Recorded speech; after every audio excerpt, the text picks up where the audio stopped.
Cloud. Okay, and we are live. So welcome everyone to the Nora Jane Fit community. I'm really excited today because we have a lovely guest. Her name is Nerys, and she's a money mindset coach and also Pilates instructor based in Wales. And we're going to dive deep into this conversation about money and limiting beliefs and mindset blocks and things like that around money. And hopefully at the end of it, you guys will have taken away a lot of learning and a lot of knowledge that you can apply immediately to your situation to start to change your relationship with money and how you relate to money, which I love. So welcome, Nerys. How are you? Yeah, I'm good. Thanks. Thank you so much for having me. I'm really excited to have the chat with you. It's an absolute pleasure. So do you want to tell us a little bit about who you are and how you came to be a money mindset coach? Yeah, great. So basically, I started off as a Pilates teacher, and I absolutely still love Pilates, but I just felt that I needed to work on my own mindset. And then I combined that mindset work with the Pilates to get better results for my clients and for myself. Yeah. And then from there and that work, I really loved the money mindset stuff because it was just so powerful. And like things can just change in an instant once you change mindset. And especially with like women, I feel like they don't own their voices and they struggle a lot with money because we're told like not to be quiet, to just look after people, to be the caregiver and not really to make our own financial mark in the world. And yeah, basically, so it's just a passion of mine. And the more I do it, the more I love it. Also about money mindset is it's not always about money. When we get to the root cause, it's sometimes, well, all of our problems are based usually on childhood wounds. Yeah. And we make, we're programmed through thoughts and beliefs that we make when we're between 0 and 6 years old. So unless we go back and we work on that, basically it's a 6-year-old running the show. So let's go back a little bit. So what I loved was, and you know, my platform is all about holistic health and well-being. So some people may be like, why are you talking about money? But holistically, we have to look at like the financial element of how we are functioning in this world, because that impacts everything. So it's interesting to see that you started off as a Pilates instructor and then realized that you had to have a mindset shift to get results for your clients and yourself. And I'm reading this book. I don't have it. Do I have it? It's a really good book. I have it here. It's a really good book, and I've been taking so many notes. It's called Overcoming Under-Earning by Barbara Stanny. And in the book, it was talking about that the problem with fitness is not better addressed by looking at how to flatten the tummy. It's better addressed by looking at what's happening with emotions and thoughts and beliefs around that person, what's their approach to self-esteem. And then when you look at like money, and you tie how somebody feels about themselves into their relationship with money, you find that people, which I found fascinating in the book, who are classed as under-earners usually have a low sense of self-esteem. And specifically with women, we're taught that, okay, money is a man's job. This is a man's world. You take care of the home, the husband brings in the income. And then if you tend to go to, what am I trying to say here? Basically trying to say that it's really interesting to see the link between how our own beliefs link into the decisions that we make financially. And also what you said about the childhood trauma was also very interesting as well, because there are a lot of exercises in the book that talk about your parents' beliefs and relationships around money. And when you dig deep and you take that, because it's not a comfortable place to go, because sometimes we identify our self-worth with how much we're earning. And they're two different things in a way, but they are also very closely related. And when we look at the choices that our parents have made and how we identify and relate to that, we find that we are also subconsciously making those, and you can correct me if I'm wrong, the same decisions, which is why I find addressing the root cause it's so important.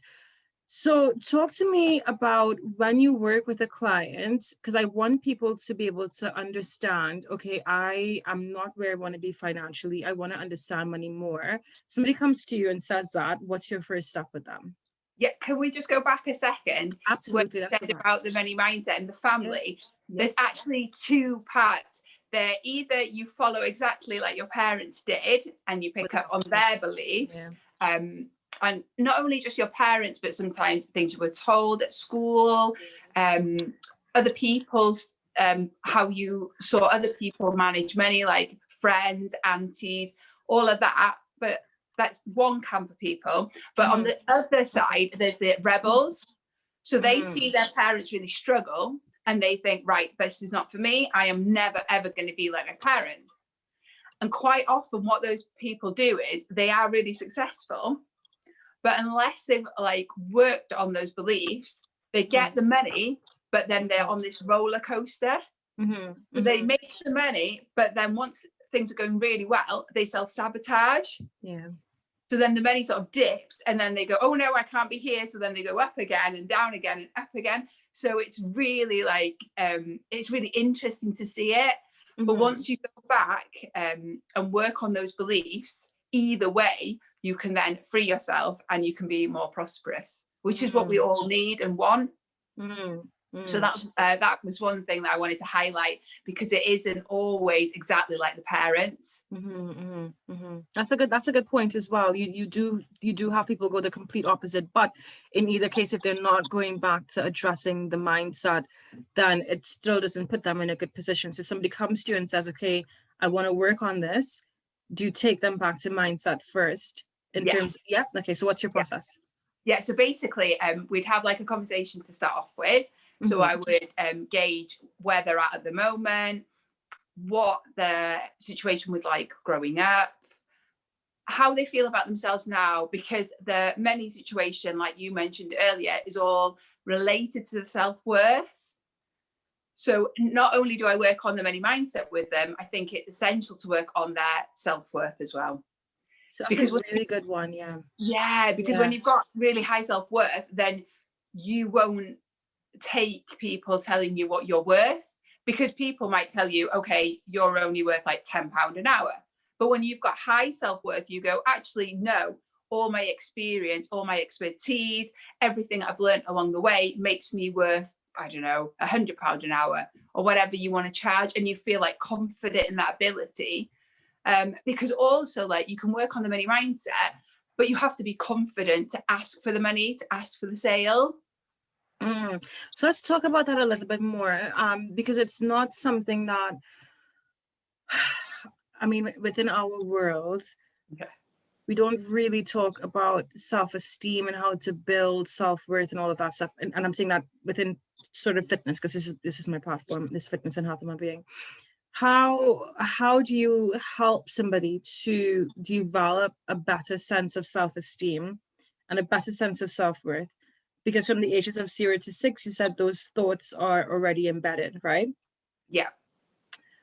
And I struggle with that because I tend, and belief systems around self. And I struggle with that because I think, oh my God, like 0 to 6, 0 to 7, you know, that's when the brain is like a sponge soaking everything up. And once that door is shut, then to try and fix what, you're shaking, you're like, no. Go ahead, it's a completely valid question, and I absolutely love it. But the thing is, like, that's why we do hypnosis with people. So that's my first session, is a hypnosis session where I would regress the person back to the root cause of their money issues. And then quite often that is also linked with the self-esteem. And what's really bizarre is sometimes people go back to something that has nothing to do with money. It's more about their self-worth, people maybe telling them they're not enough. And then from there, like, we go back to at least 3 scenes. And they're usually the root cause. So from there, then we do some healing in the session. I would build their self-esteem. We do some childhood work. So basically, the person would see themselves as a small child. They would have that conversation. They would tell themselves what they wanted to hear at that age. So we do all that healing work, which is like, I can't actually explain into words how powerful it is. But once you've had that session, it's like mind blowing. Okay, so talk to me about like your relationship with money and how you identified with, because obviously you are taking people on a journey that you've been through yourself, right? And self-esteem and self-worth and hypnotherapy, those are big topics for people, right? Yeah. So Yeah. talk to us about the really huge topics, because people think hypnotherapy, I don't want to be in anybody's control, and it's not really like that.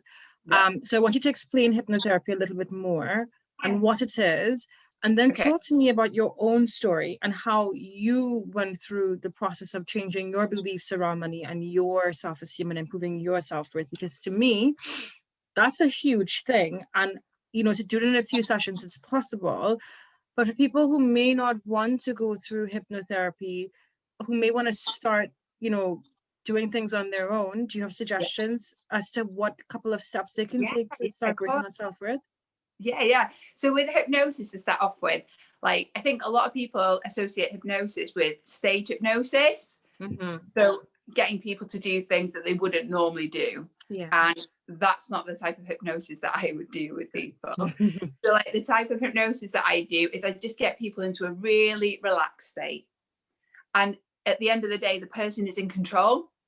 Got So it. say now, Nora, I was to like hypnotize you, which I won't do now Mm-hmm. because we're time. Don't worry.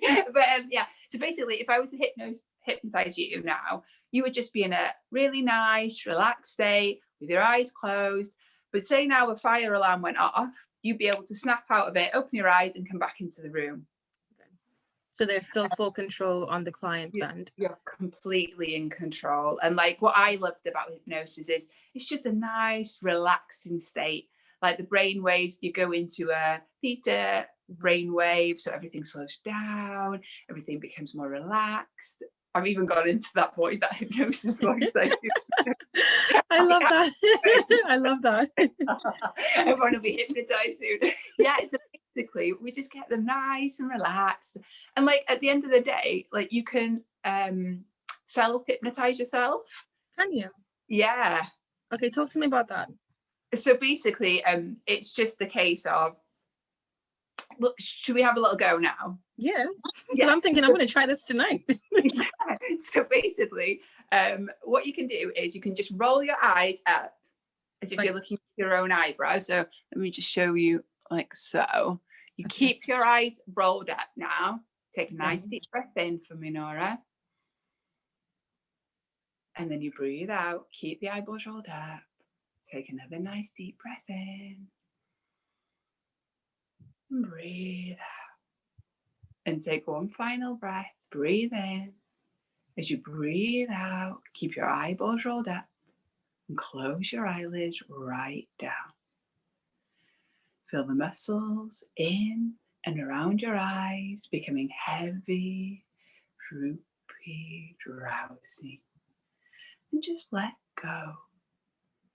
Feel a nice wave of relaxation spreading throughout your body. And just drop your chin a fraction so you get that same looking down sensation you would get if you look down 10 steps descending. And right now, I'm going to count you down the stairs. And as you go, you're going to go deeper and deeper into the most pleasant, healing, wonderful states of hypnosis. So right now, Nora, you're taking step 10 as every muscle, every nerve turns loose, lets loose, and you go deeper. You're taking step 9, going deeper and deeper. You're taking step 8 as every sound and movement around you carries you deeper and deeper. You're taking step 7, go deeper. You're taking step 6, going deeper and deeper. Taking step 5, you're halfway down. Go deeper. You're taking step 4, going into your own internal state. Taking step 3 as every muscle, every nerve turns loose, lets loose as you go deeper. Taking step 2, go deeper. And taking step 1, just go deeper, sleep deeply, and just let go. You're going deeper and deeper, and even deeper still, into the most healing and pleasant, wonderful states of hypnosis, and you really love it. And just unclench your jaw, relax your shoulders, and just relax. That's amazing, Nora. And you're just feeling relaxed. I'm going to bring you back into the room. So 3, 2, 1.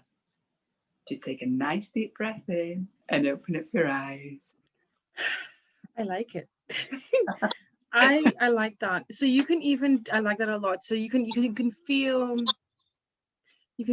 I don't know how to describe it. It's not like a meditation, but it's just, yeah, I don't know how to describe it.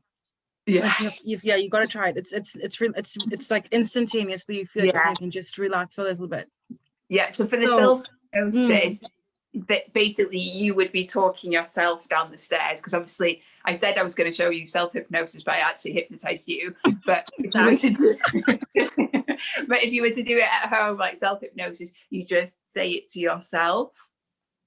I've never tried that, because I always listen to like I'm listening to somebody, I don't know, I can't remember her name, and it's a similar thing where they take you through the session, but I've never thought that I could actually do it myself, which is very empowering to know that you can almost. But then would you so now say I wanted to hypnotize myself, say I had a really traumatic childhood and I knew this, and I wanted to hypnotize myself and take myself back, because in this book I was doing some of the exercises today. You're saying no. You're like no. So basically the self-hypnosis, so the beauty of hypnosis itself is, you might all know, I'm not sure how much your viewers know, but like you've got the conscious brain and your subconscious brain. So like the conscious brain, you know what's going on and you're aware, but the subconscious brain is like the thoughts and the beliefs that basically running the show. Like it's 95% running the show. And like we said, like the beliefs and the thoughts are mainly based in the childhood.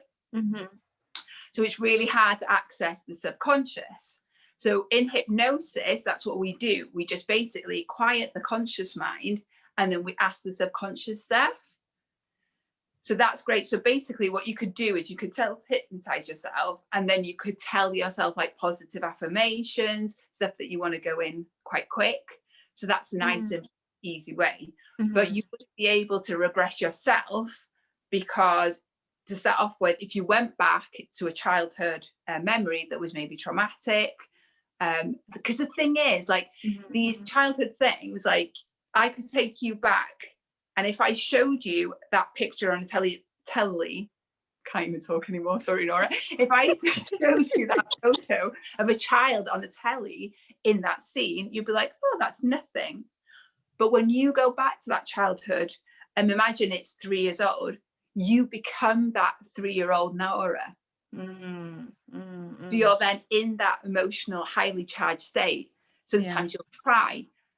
Because the other thing is you can't heal what you can't feel. So that's why we take you back, and then you feel the feelings again, and then we'll reframe that situation. Because then you look at it then from an adult point of view and perspective. Can I ask a question? So say, so this is where I keep referring to this book because I just happened upon, well, I didn't happen upon it. mentioned to you before that my cousin and I, Trish and I, one of her friends, we're in this group where we work on things like this because I think it's Yeah. fascinating. And these are one of the books that she recommended, so I got it, and I haven't been able to put it down. I just think it's so good. And one of the exercises talks about going back to childhood trauma, but for people who might not be able to cope with the intensity of reliving certain scenes, you can't heal it until you feel it. Talk to me about the support that they get to go back there, because some people are like, nope, that was too painful, don't want to relive that, don't want to go there, rather just carry on because that's just too much. Yeah. Yeah, how do you deal with that? Yeah, so basically, usually when I take people back to a root cause, it's not what you think. Because Yeah, most yeah. of the time it's something totally random that you would never have thought, oh my God, this is where it came from. Like, yeah, there's things that I've gone back to and I couldn't believe. But anyway, so if you went back and it is traumatic to start off with, A, I'm there to support you. But B, what I also get them to realize is they are reviewing that. They're not reliving it because they're safe with me. Like most of my sessions are on Zoom, like we're having now. So I just reassure them that they're, usually they're at home. So I say, you're at home, I'm here with you. You're not in that scene, we're just watching it. And I sometimes get them to like imagine that it is like a TV screen. Okay, it's them on that TV screen, but that is just, we're just looking back at it. They've survived that memory already. So we're just reviewing it. And like the other thing I wanted to tell you that I didn't actually get a chance to say is, it's not the events that affect you, it's the meaning that we make to those events. Attached to it, yeah. I couldn't think of it. Yeah, exactly. Yeah, it's true. Okay. And then so in that session, after you've reviewed the event, do you expect to see like a change then and there, or does it take a few sessions to go through, or? Yeah, okay. So if they went back to a traumatic event, let's go back there because I don't really feel like I've explained that properly. So we'd go back, we would review the event, even if they get upset, they let go. It's quite often, well, not quite often, but sometimes people cry. It's fine. Yeah, it's part of the process. And that's fine. And like I feel that when I am the client being hypnotized, when I cry, I just feel like it's a massive release. So we go there, we go to the events, and then we would regress back to at least 3 scenes. And then from there, we look at those scenes in your hand. So say, like I would say to you, all those scenes are in your left hand now, nor are the 3 that you went back to. And then in the right hand, you would have a scene of where you are today with your problem. And then I would ask you in hypnosis how you think that those 3 scenes have affected where you are today. And it's amazing. Most clients just come up with the answers. Obviously, I'm there to help them. And then from there, we go back into the scenes and then we reframe them and we say things out loud. Like, I will make sure that the clients understand that that's not them now. Like that was them maybe at 3 years old or 5 years old, but also at 3 and 5 years old, they were a vulnerable child. They were being looked after by a parent or a relative. Now they're an independent female. They've got a voice. They can react. They can speak up for themselves. They can take action. Whereas maybe a little child was, helpless in a way. Yeah. That's so we still have to get onto your story, but that's a really interesting thing because I listen to, coaches talking about, and psychologists and parenting coaches talk about, you've got from 0 to 7 to embed, positive beliefs and et cetera, into your child.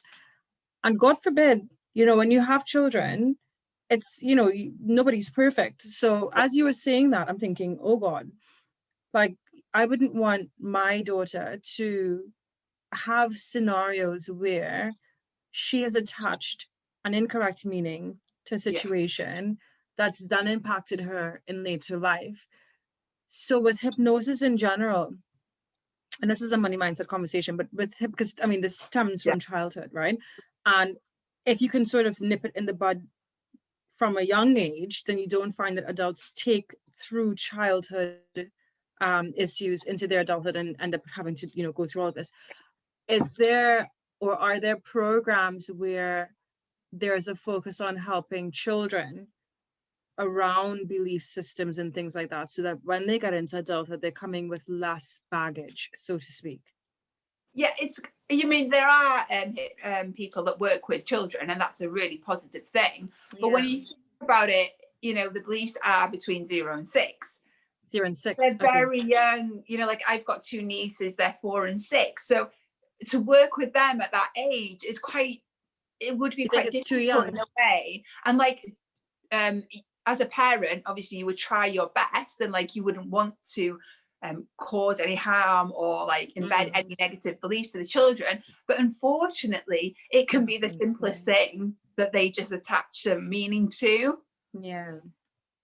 It's a tough one, because it makes me think, because some of the exercises I went through, like you said, it's random things that come up and you think, oh my God, I would have never thought that would have made me, think this, and I make these choices today, which put me here. So that's something I probably will go away and look into more myself. So I find that really interesting, the psychology and the beliefs that we attach, and then how we develop our self-worth and self-esteem. It all takes it back to the, those, when we're trying to develop meaning around things. So that's been good. Let's dive into your story now, and then I've got some questions for you after. So talk to me about what your relationship to money was before you came into being like a money mindset coach, and how you developed a better sense of self-worth, and what your biggest learnings were in that journey. Yeah, perfect. So basically, when I started teaching Pilates, I absolutely loved it. And I just wanted to help as many people as possible. And that's still the case today. Like I am passionate about working with people, especially women, especially like spiritual women. And I'll explain why now. So basically, I started this business and I was like, I want to help everyone. But the problem was, like, when it came to asking for the money, I was like, really hard, because I'd always got a job, got paid. It was just paid. You didn't have to ask for this money. It just you get it every month. You get it every month. You don't have to worry about it, and it just comes. But I found it really difficult initially to ask for the money, because it was for something that I absolutely loved and I was passionate. And I just felt like I'm having so much fun, like teaching these people. How can I ask for money? But at the end of the day, like, fresh air doesn't pay my bills. It does not. so I had to start like asking for the money and getting okay with asking for the money. But that then got me thinking, okay, I need to work on my own money mindset. But I also realized how much I needed to work on my own self-worth. Okay, so before you go, what steps did you take to become okay with asking for money? What did you do? How did you dig into that uncomfortable area to become more comfortable with asking what you should be charging? So how'd you do that? And then to start off with, it's just a case of like, the more you do it, obviously the more confident you get. But also I think journaling helped me. I do also, like, I used to do a little bit of meditation. Now it's on a whole new level, because not only do I do hypnosis, I'm also a theta healer. So that involves so that involves like going up, meditating again into these like higher brain waves, the theta brain waves, relaxed and chilled out. And like, I think I had to also, one of the things that helped me was like journal out, okay, these people aren't just paying for the hour Pilates that I'm teaching them. They're paying for the transformation that I'm giving them. So that hour every week then like motivates them. They can go away. They can be pain-free, because most of my clients come to me because they're injured in some way. Because like people don't, I think, to do HIIT or like cardio, people are like, yes, we want to get fit. We want to be stronger. But with Pilates, they're like, oh, that's a different thing. But it's not. It's actually quite intense Pilates. So it's not, it's really intense. Yeah, it is. But it's this preconception that people have. And like yoga has a lot more media coverage. People are a lot more like, oh yeah, yoga's for like cool people or spiritual people. Whereas people are a bit like, they don't really know what Pilates is. Okay. Yeah, so for me, it wasn't just about the money, it was about what I gave them in exchange, because Yeah. that's what the money is about. It's just an exchange, Yeah. an energetic Yeah. exchange, Yeah. isn't it? Basically. I like that. So it's a complete mindset shift of going into what you're offering and not looking at it like from a basic perspective, but looking at sort of how you're also impacting their lives, which then makes you feel, okay, actually, yes, I do deserve to, get paid for this because I'm impacting their lives positively. But it's also looking at money. I find like it's looking at money differently, right? And Yeah. not looking at it as something to. So so these exercises that I do, they make you sort of have a conversation with money. And there's this, what is it, Reverend Ike? My cousin follows him and he's amazing. And he says, look at money as a person. What's your relationship to Yeah. her? So Yeah. it's not looking at it like a physical thing because money's energy. Mm. It's looking at your connection to it and changing the mindset. I found that helps massively. So anyway, so back to you. So you changed your mindset around money and then you started asking you started asking for your fees, which is fine. And then what Yeah. happened? And then just like the more I got confident with asking, like the more clients I seem to attract. And also, I like that. yeah, the other thing Love was that. I Yeah. attracted clients that wanted to work with me and that were committed to working with me. Because like initially I started charging, pay as you go classes, but then I changed it to monthly classes because then they were going to get more benefit. Because if you just come to a one-off Pilates class, what are you really going to get out of it? Yeah, that's true. So making them commit as well. I like that approach. Yeah. So, Good. and Good. I think because of that as well, like because I was no longer in that scarcity mindset around money, like my energy completely changed. Changed. So because of that energy, like change in energy, I could then focus on actually teaching the clients and enjoying the class more, because I used to wait till the end and be like, oh God, I hope these are going to pay me. That's a really good point as well. I like that. I love that. So changing from a scarcity mindset but then when you started to feel comfortable asking, then your value, a sense of self-worth obviously increased along with that. And you're vibing higher, aren't you? So you're bringing Yeah. the right clients to you. So I love that you've mentioned, that's a very important point to hone in on for people who don't understand that they may have a scarcity mindset, they may have a poverty mindset, or in that low energy vibration where they don't get out of it, they're not going to be attracting to them what serves them best. And even if they're doing something, it might not be from the full, because you weren't fully there if you're thinking about if you're getting paid. So they benefit more from having that exchange of money, because then you're giving them everything, because you can just focus on serving them and not about being paid at the end after, which I mean any normal human being would do because you're working. I love that. I love that. Like, and the other thing is like, with any kind of business, you want to focus on serving the clients and give them the best experience that they can have, the biggest transformation, and making it fun for them ultimately. The Pilates, the money mindset, whatever I put my mind to, I want it to be fun for them and fun for me. So after you went on that journey with the journaling and all of that stuff, and you felt better with serving your clients because you changed even the way that they were paying you, were there other things along the journey that radically shifted your relationship with money and how you dealt with money, how you thought about money?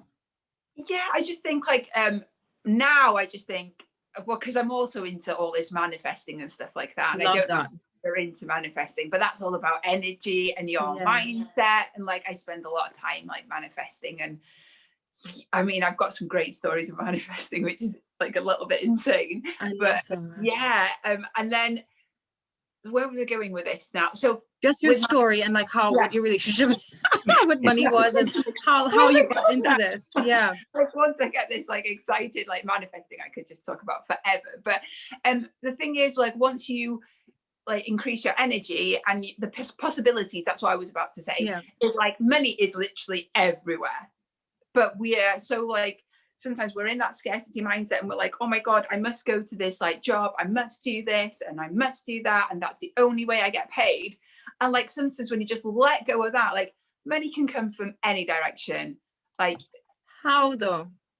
because I like where we're going, because this is sort of a free flow conversation, and I don't like the scripted ones. I like where we're going with this. Yeah. So talk to me about, because it's a mindset thing again, because I'm into manifestation, but sometimes when you want to manifest something, it's difficult to let go of the how, right? Because you're like, oh, I want to manifest like 100 pounds, and then the first thing is how. So how do you let go? You've got to have this massive faith and trust, like in whatever you believe in, like if it's God, the creator, the universe, whatever it is, there's got to be something higher that you believe in. And like, especially now since I've done theatre, like that was like mind-blowing, like that increased me even more. And that's like, I love manifesting anyway. But like the thing is with me and the manifesting story, once I decided like, okay, I'm open to receiving more.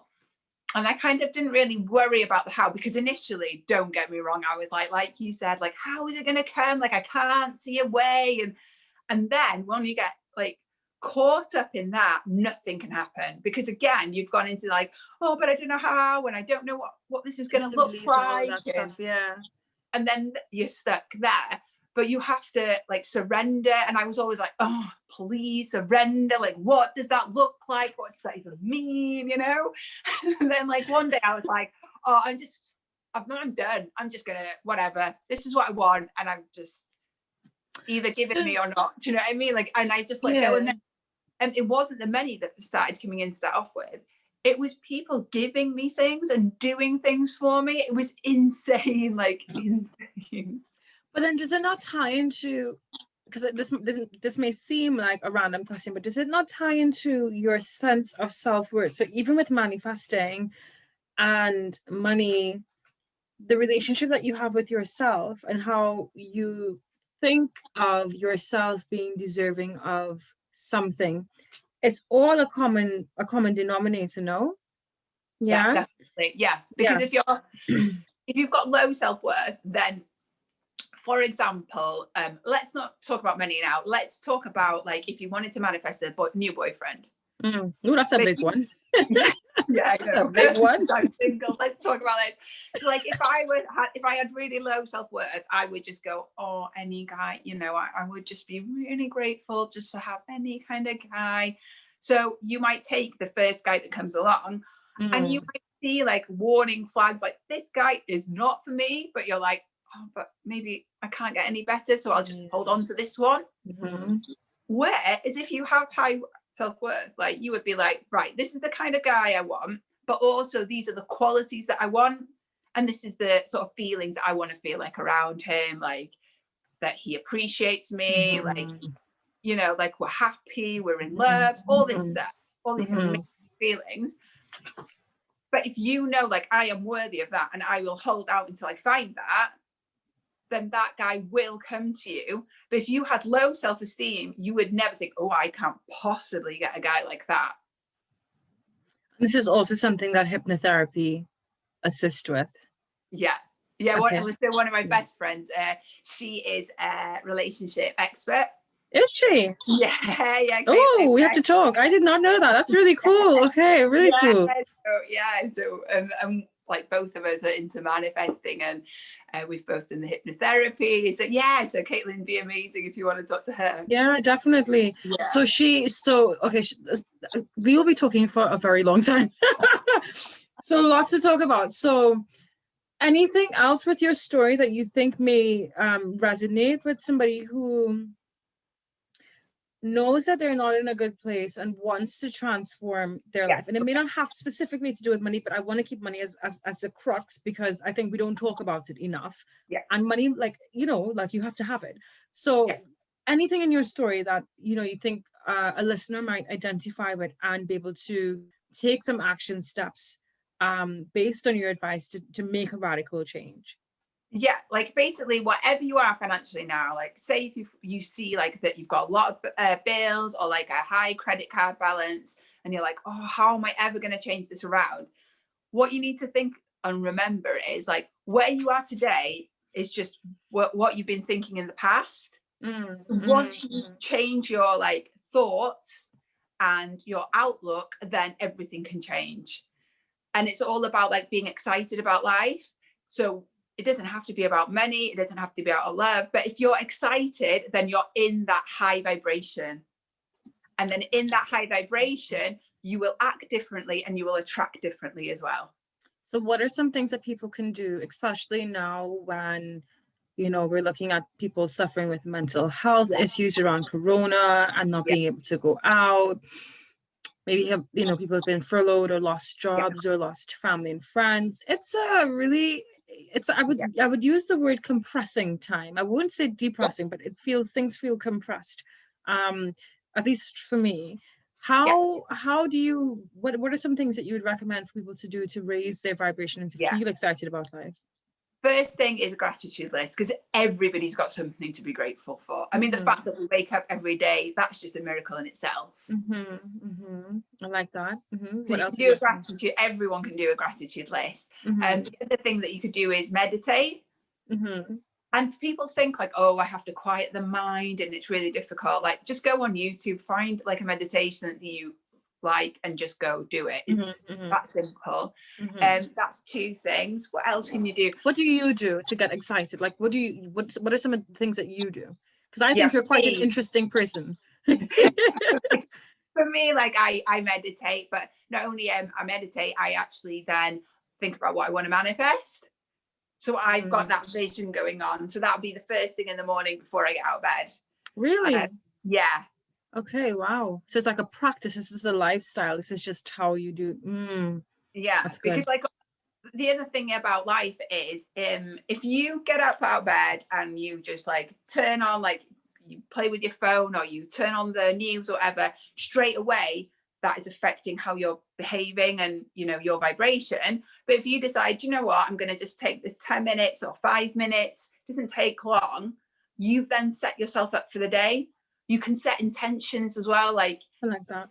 Yeah, like, oh, I'm going to have a calm day, or I'm going to have fun today, or I'm going to attract like playful people. That's the latest one. I've got to tell you this story, like so another story. So we were doing theatre now, and we were doing the theatre course, and they were like, okay, so what do you want to manifest into your life? And then for some bizarre reason, I was like, do you know what? I want to be more playful.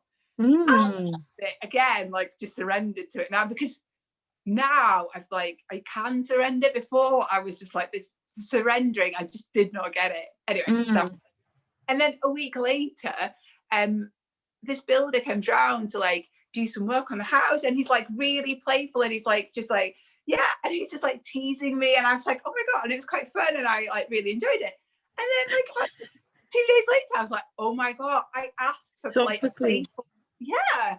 Wow. And it's a letting go part of it, like setting your intention, becoming at one with it, and then just letting go and just trusting that it's going to be fulfilled. Yeah, and the thing is about it, Nora, do you know, like we've got to make it fun, because I think like initially when I like entered this like this mindset and stuff, I was like, I want it to work, I want it to work, I want it to work, I'm gonna make it work. That's like, oh my god, the worst thing I could have done. Like looking back now, I laugh at myself, like wow. But when you just think, do you know what, I'm just going to make this as like fun and as like hard as possible, because at the end of the day, like even if I don't manifest what I want, I'm going to be okay. Like we're all going to be all right. Yeah, that's true as well. Yeah, and I know it's really hard, like now, like there are people suffering, and we are in this like you said, it is a difficult time. So I think you have to make yourself a priority and your mindset a priority. And like, I know people have got families, and I know people have got young children, and it's a lot, and jobs and whatever, but you can make 10 or 15 minutes a day for yourself. And because what we haven't talked about yet is when you work on your own self, like your mindset, whether it's money mindset, manifesting, even your self-worth, that has a massive effect on everyone around you. It does. Yeah, your energy. Yeah. Because if you're in a better mood, then you're going to have more patience with your children. And if you're in a better mood, then you're going to maybe work that bit harder. You're going to be more pleasant with your co-workers. You can be more productive. And I feel like once we realize like we're in control of a lot of things that go on, because sometimes, and this is definitely was me in the past, like I think to myself like, oh, this is happening to me, why me, you know? But then Victim mentality. I laugh at myself because a lot of it, not everything, but a lot of it we have to take responsibility for. I like that. That changes everything. And like the other thing is sometimes we create drama or bad things happen in our lives, but we were meant to learn something from that. I like that. We do. That was another thing I read today about sometimes we don't realize that we're addicted to the highs that come from the drama, or the highs that come from being in depth and having to find a way out, or the highs that come from, creating things to fix in your life. But when you come into that state of actually, and it was hard for me because who was I listening to? What's that lady's name? The big she's really big. What a manifestation one. What's her name? You would know her. Francis. Pardon? Amanda Francis? No. Oh, what's her name? Gabby Bernstein. Nope, another one. She's a big YouTuber. She has loads of videos on YouTube, and she talks about it's not only her, but she'll talk about what is this lady's name? Oh my god, she's left. What does she look like? This is like Abraham Hicks. Is it Abraham Hicks? Yes. Is it that one? And she talks about who does she talk about? She talks about Abraham and Esther. That's it. There we go. And yeah, I love her. Yeah, right. Brilliant. And she's talking about. Go ahead. But I think with her, like, I think you have to be a little bit further on the journey, because sometimes some of the stuff she said, like initially when I watched it, I was like, vortex, what's that about? Oh, that's deep. Yeah. That's deep. Yeah. And then going back to, like you said about the drama, there's two things there. Like creative people like you and I, sometimes we get bored in life, so we do create drama. There's that, but also we're wired. Like, so a lot of people, and I was in the past, like, we are used to being so stressed out and being in that fight or flight. Wow, I said it correctly. Fight mode. Yeah. Because we're in that, we've got more receptors for that than anything else. And it's then when you try and find that peace, and it does come, if you're intentional about changing that way. Yeah, and if you're, what am I going to try and say? Like, not, if you carry on like believing and you do your inner work, you will get there. Just, you have to believe it, but you will find, like, you will transition and there'll be different steps along the way. So it's like a little snowball, like as you go, it gets bigger and bigger and bigger and more powerful. And I think that's some of the stuff that Abraham says as well. But some of her stuff is quite out there.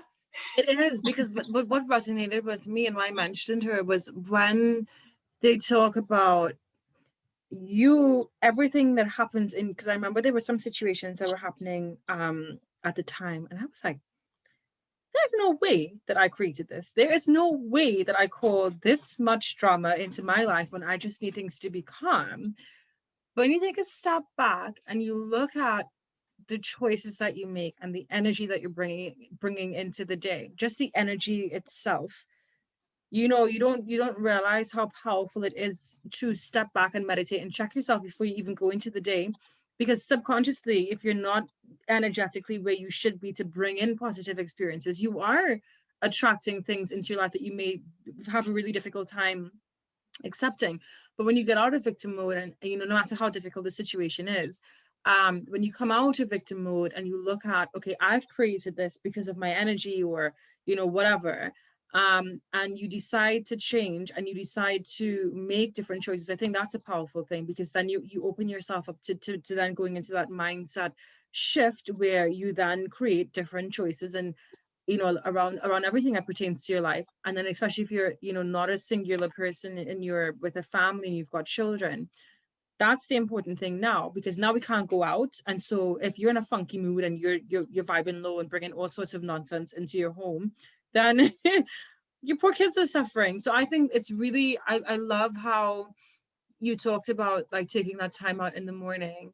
But what I also say now, especially for some of the moms that are homeschooling, it's important to also take that time in the day, because it's like, you can't go straight through without, you've got work and you've got the children and trying to understand how to teach them in these methods and how the school wants, and they're getting frustrated and you're trying to multitask. Like, it's good to just stop and chill in the day. And like, I say catch, because I'm Trinidadian, we say catch yourself. like, you literally you like physically catch yourself, but like you just bring yourself back to you and just calm down. So I like that.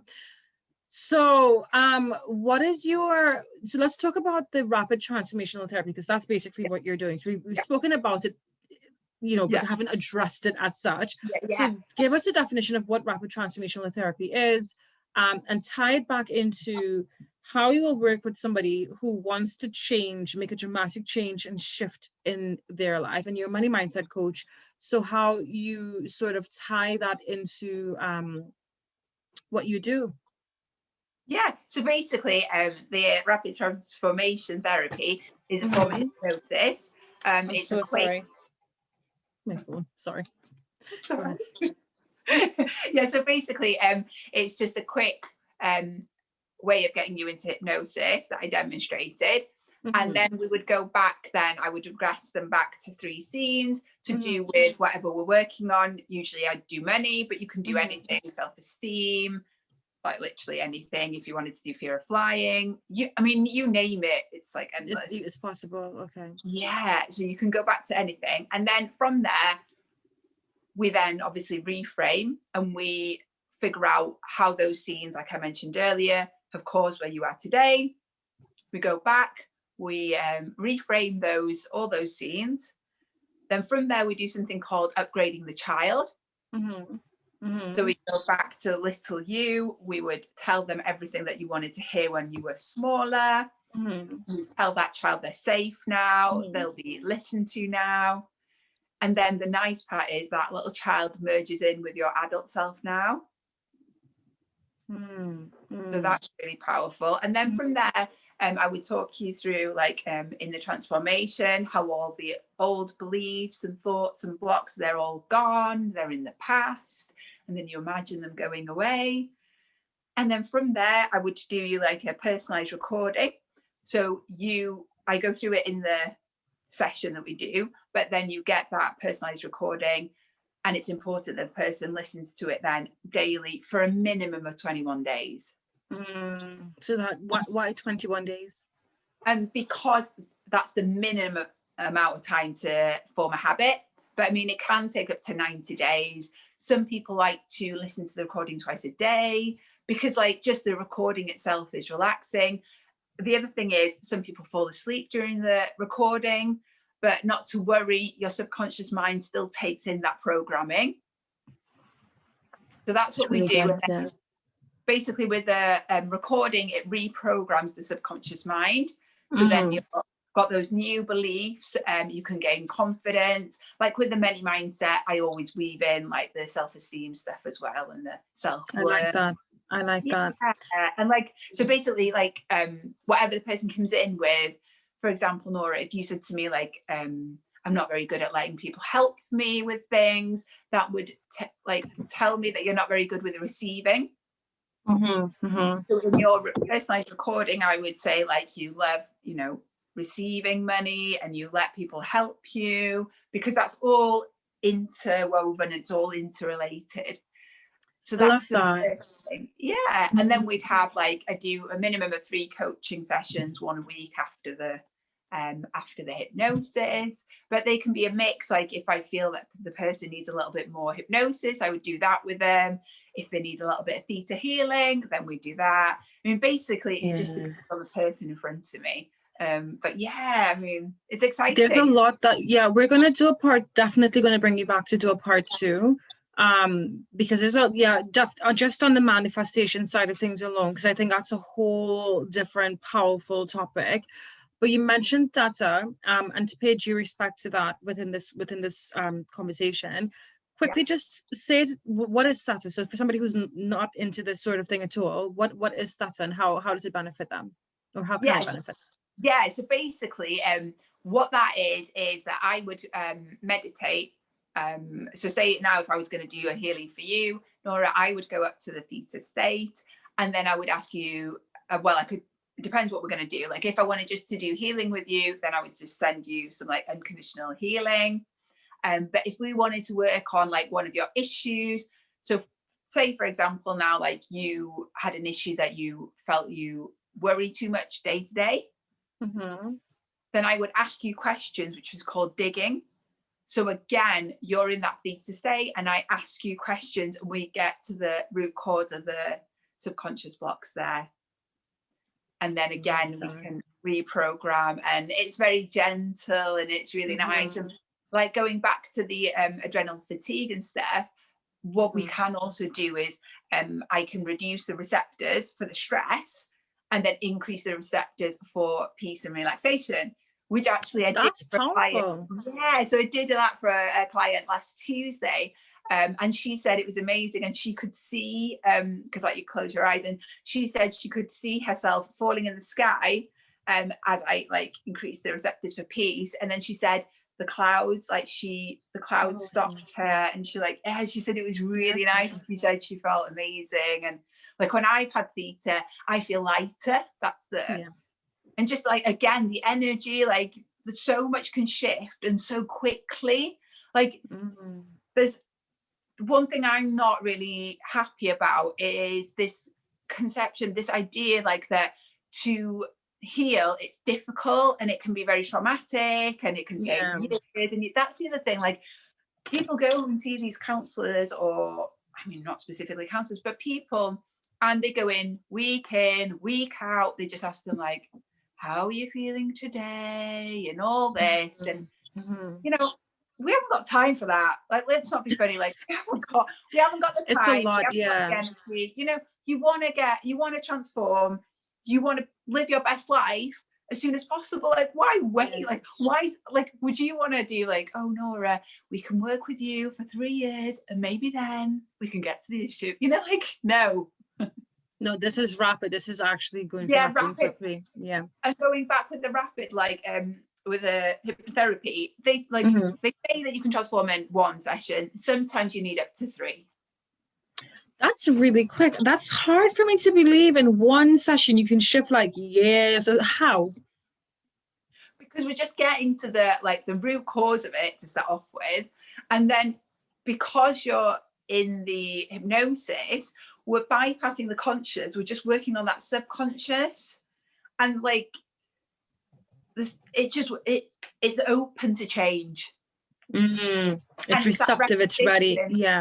It's that repetition as well, because what you want to do is you want to remove like the beliefs that you don't want, but also you want to program the ones that you want, and then that's how it is quick. It's powerful.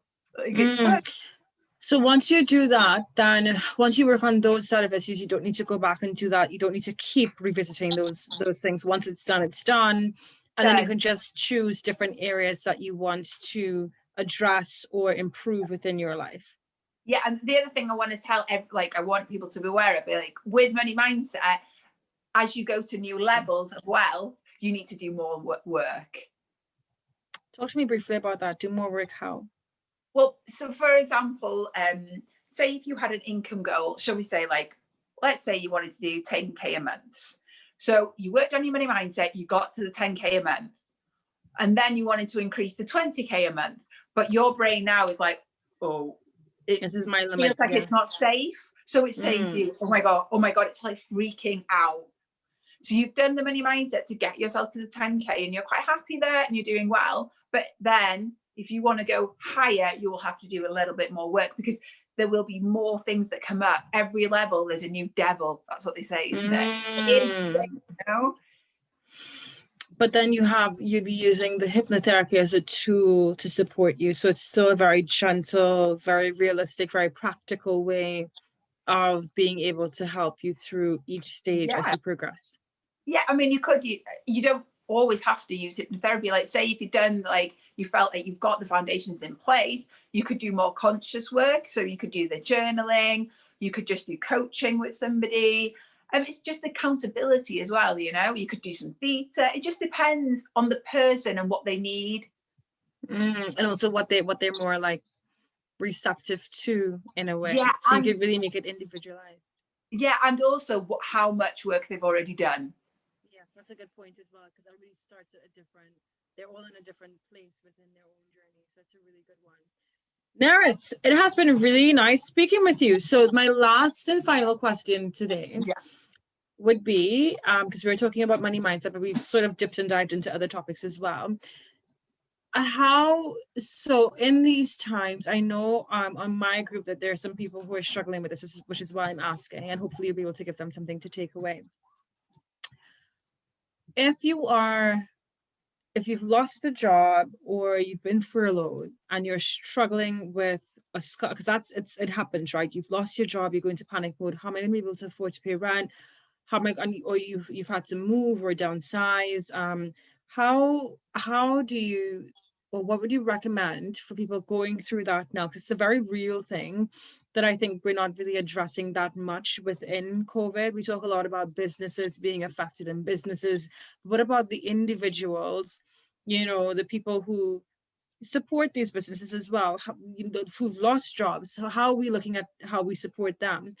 So how would you, what tips would you give them to improve their money mindset? So to get out of a scarcity mindset, get out of the limiting belief mode, get out of, oh, this is difficult, like now I'm broke, these things are so hard. A couple of tips that you would give them to, maybe even some manifestation things to throw into the mix to get them from a place of feeling like things are too much victim mode, which is okay sometimes, because like sometimes you just need to feel like things, like that happens. That's part of being a human being. But shift from that into a place where, okay, actually, I can change the situation. I can look at myself as a better person, blah, blah, blah, blah, blah. What would your tips be for that? I mean, the first thing I think is the gratitude. The second thing is to focus on other aspects of your life that are going well and to really celebrate that, be excited about that. So, for example, if your family life is good or, you've got some hobbies that you love, then really utilize that energy to move you forward and to bring you into that positive place. Meditation is a definite must have. Another thing is just broaden your mind, because there's many opportunities literally everywhere, especially now online. Now is the time, everyone is at home, so opportunities online are huge. And I think sometimes we are told oh, everything's a scam, but just be open and just look what's out there, because there's just so many opportunities. I mean, I can't really tell you, I can't enough just focus what's enough. available. Yeah, that's it. That's it. I've lost my words out. Exactly. I can't emphasize enough. And the thing is, there are people out there making massive amount of money online, and I know it's hard when you're in a difficult situation, but there's always something you could be a virtual assistant. You could, now at the moment there's so many people at home that are vulnerable and elderly. They might need somebody to go to the shop and get stuff for them. You could potentially, set up a service like that, or, just something that would think outside the box, about what you can do. Yeah, because there are massive opportunities. It's just thinking, and like you said, and virtual assistants, there's so many people that are successful online, but they haven't got time to email people or just do the daily day-to-day tasks. Things like Fiverr out there, where you can go and you can pitch and you can do tasks online. It's not, you're not paid massive amount of money, but it's bringing some money in, isn't it? So something. That's good advice. I would love to have you back to talk about manifestation and to dive deep into that. I think you are a wealth of knowledge, and you lit up when you spoke about manifesting. You see that's like your playground. So I'd love to have you back on to do a little talk on that. And that's been really helpful. So tell me, where can people find out more about what you do? What are your social media handles on Instagram and Facebook? So basically, I'm on Facebook, and most of my information is on my personal page on Nerys Jones. And then I have got an Instagram account, but it's not very Super well, it's not up and running much. And then I'm also on YouTube as well. So Nerys Jones Money Mindset on YouTube. Very good. I'm going to check that out. So You also have a coaching package. Do you want to talk a little bit about that as well? Yeah, so I've got a coaching package, and that's a 33-day package with me. So it's again the hypnosis, having your own personalized recording, then having 3 lots of coaching sessions with me, minimum like 45 minutes each. And then there's also a chance to like message me up to 15 minutes a week. Yeah, and then just any ongoing support really from in that time frame. It's just tailored to the person really. Good. Because what I want is to give the person the biggest transformation. Yeah, and the other thing is, I think I'm going to be doing a 5-day challenge soon about ascending into abundance. Yeah. Oh, that just gave me chills. Okay, that's good. That just literally gave me chills. That's ascending into, but I love that. That's beautiful. So I will post the information for your challenge and your social media links and your coaching package. So if anybody's interested in any of that, then you can contact Nerys, and we'll definitely have her back for a manifestation chat. So she can take us into her world of manifesting. But Nerys, thank you so much. It's been really insightful, and I'm going to start exploring the rapid transformational therapy myself and just work on maybe one issue so I can talk about that from personal experience. I've done hypnotherapy, but never like the rapid transformational therapy. So guys, I hope you've enjoyed this chat. Reach out to Nerys if you know if you've connected with her, if you've learned something. And thank you for joining us. It's been an absolute pleasure. Thank you, Nerys. Thank you. You're welcome.